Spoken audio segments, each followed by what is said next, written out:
the ombudsman, it's only a 4-minute job, actually, a week. Can't spend too much time. I have to be efficient. Work smarter, not harder. Gotcha. Survey the full landscape, see what needs unbutting. And the NBA started this week.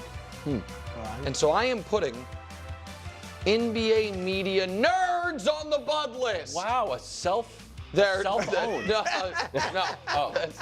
that was uncalled for. Because here's the thing. Nick put himself. Here's the thing. I thought it was great. They're ruining a game, a great game.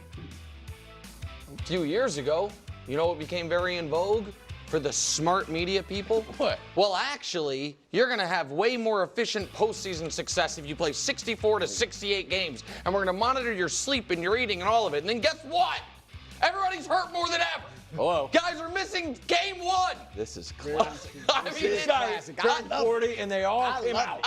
Exactly right. Music to my ears. Exactly. Brew and Amen. Exactly. Guys used to be playing in Chuck Taylor's, playing 40 minutes a night, 82 games a year. I remember. Now guys have a Whoop band monitoring their sleep, going keto, and they can't play day 1. He's got a tummy ache. That was bad enough. True. Then the nerds pushed this. What? Simple math. 3 is better than 2. Everyone already knew that. You didn't need to go to MIT. You didn't need to go to Sloan, Daryl Morey to figure that out. But they pushed it, and they pushed it, and they pushed it. And finally, teams were like, well, the media is going to kill me if I don't have these guys shooting threes. So one team did it, then another team did it. Now everybody's doing it. And now, 7 years ago, I looked it up this morning, peak Steph, Clay, Durant, Warriors. You know how many threes they shot a night? 29. Is that true? 29. Yeah. 20. Do you know how many teams 7 years ago shot more than 33 threes a night? 1. Maury's Rockets. You know how many did it already this season? 17. They're shooting 34 a night.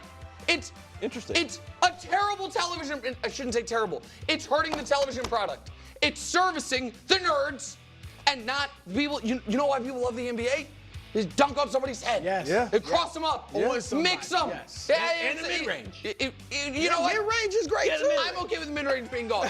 But you know what people want to see? Guys playing, and when they're playing, being sick athletes. Not guys sitting out and then hoisting up threes. And it's the nerds' fault. It's a great take. Well done. Well. Okay.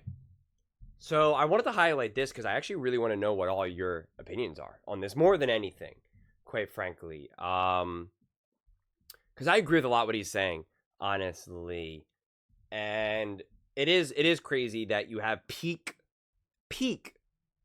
dynastic Golden State Warriors with like the greatest shooters ever, Steph, Clay, KD.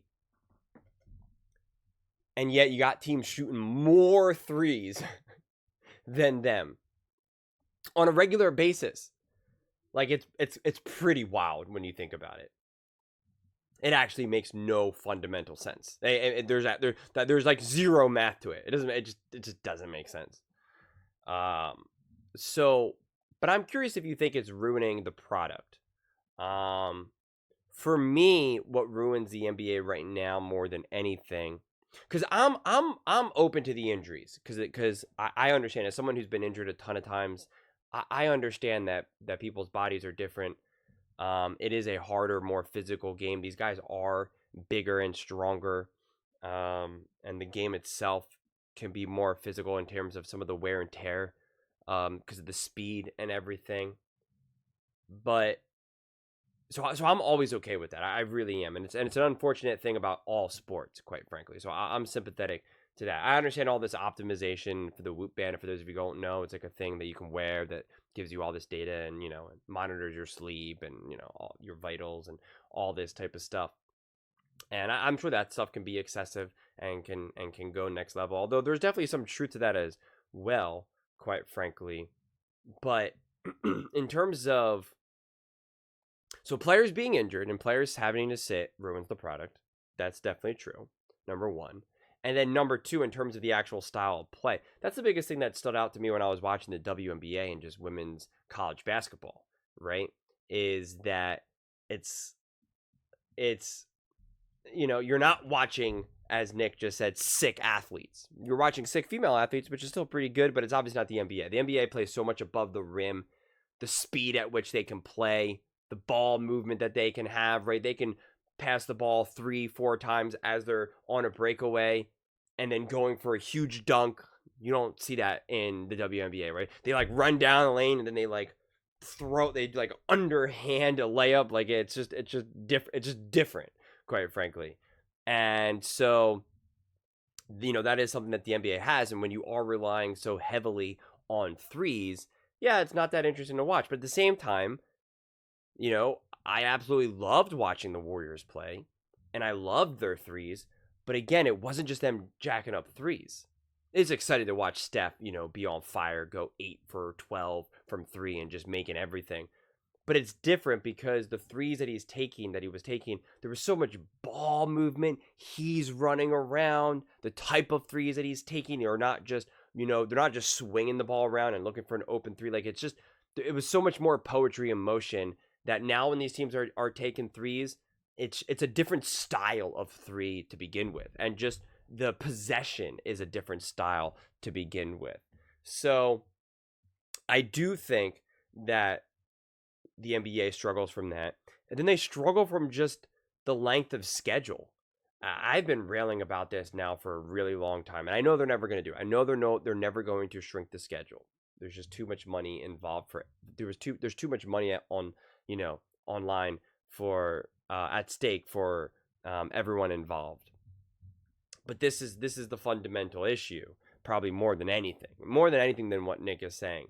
It's just that the season is too long, and we have such an oversaturation now with content and sports, Netflix, Hulu, YouTube, football, NFL, college.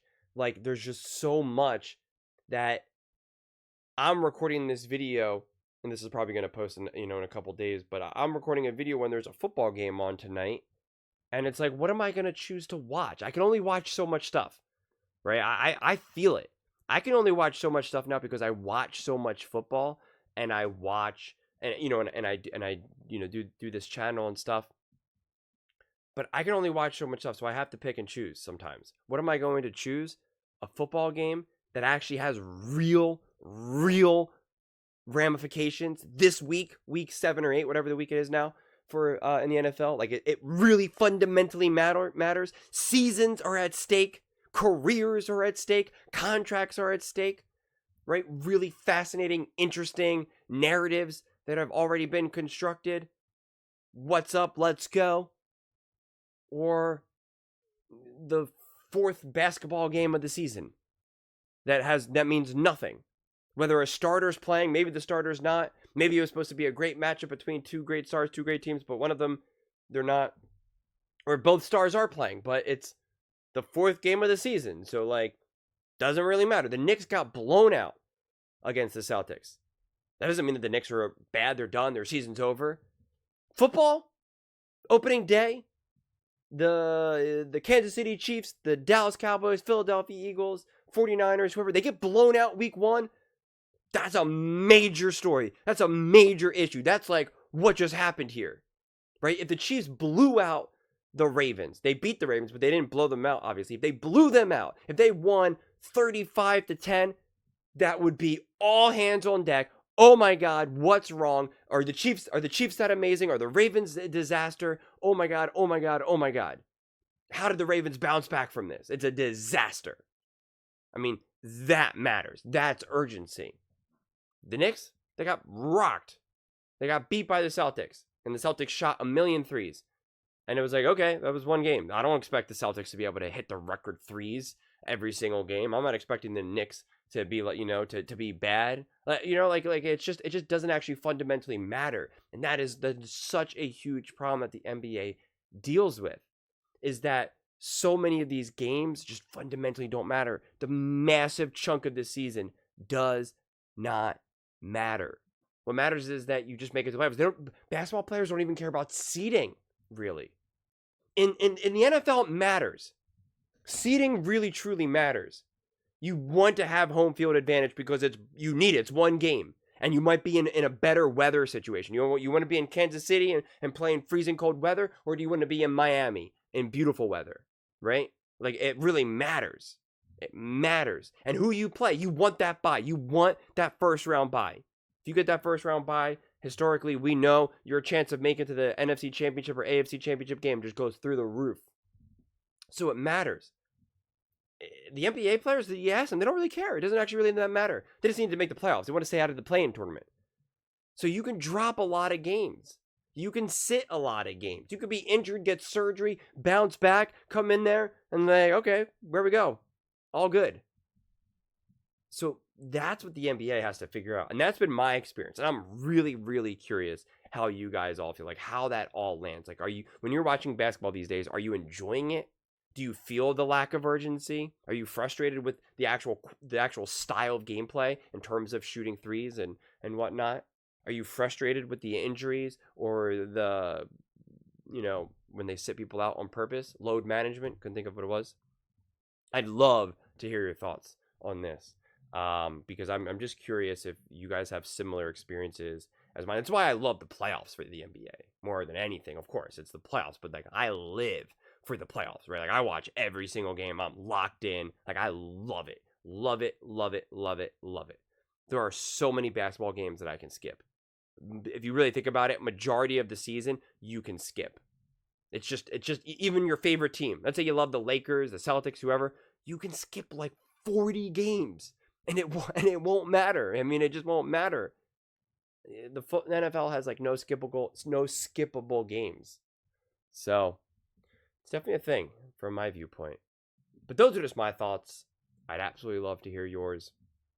What do you guys all think about the product of the NBA, Nick's whole NBA media nerds or under duress? Let me know in the comments below. I read every single comment, so whether you agree with me or disagree with me, either way, let's get in some discussions. Let's get in some fights. But ultimately, let's just have some fun. And please do consider subscribing. We're building an amazing community here, and I'd absolutely love to see you part of it. I want to build something that we all genuinely feel connected to, something that we're really excited to be part of. I think we're on our way to doing it. And please don't forget to give this video a thumbs up, as it really does help with the visibility and the algorithm. Thank you so much, and see you next time.